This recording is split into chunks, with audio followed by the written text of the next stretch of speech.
নমস্কাৰ, মোৰ ভালেই, আপোনালোকৰো নিশ্চয় ভালেই চাগে। আজি আকৌ এটা মই মচন্দৰী শাকৰ ৰেচিপি আপোনালোকৰ মাজলৈ আগবঢ়াইছোঁ।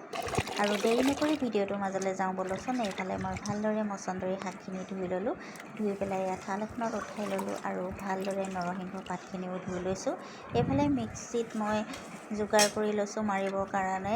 প্ৰসাদ কেইটামান আছিলে, নৰসিংহ পাত, আদা, জলকীয়া দি ভালদৰে মিক্সিত পেষ্ট বনাই ল'লোঁ। আৰু এইফালে সোৱাদ অনুযায়ী নিমখ দি দিছোঁ আৰু হালধি, এইফালে শুকান পিঠাগুড়ি আৰু অকণমান মিট মছলা দি ভালদৰে পেষ্টটো বনাই ল'ম।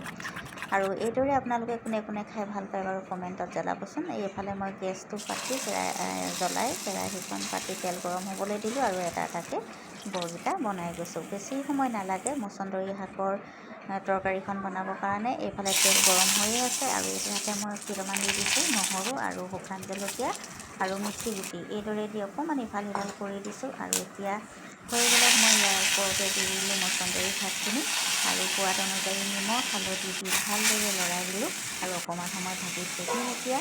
আৰু বেছি সময় নালাগে মচন্দৰী শাকৰ তৰকাৰীখন বনাবৰ কাৰণে, কাৰণ মচন্দৰী শাক সোনকালেই সিজে।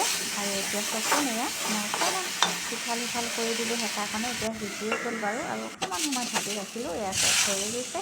আৰু ইয়াত মই এতিয়া গৰম পানী দি ভালদৰে লৰাই দিলোঁ আৰু এয়া উতলিবলৈ ধৰিলেই তাতে মই বনাই থোৱা বৰকেইটা দি দিলোঁ। আৰু এইদৰে এবাৰ আপোনালোকে বনাই খাই চাবচোন, খাই বহুত টেষ্ট লাগে এইদৰে।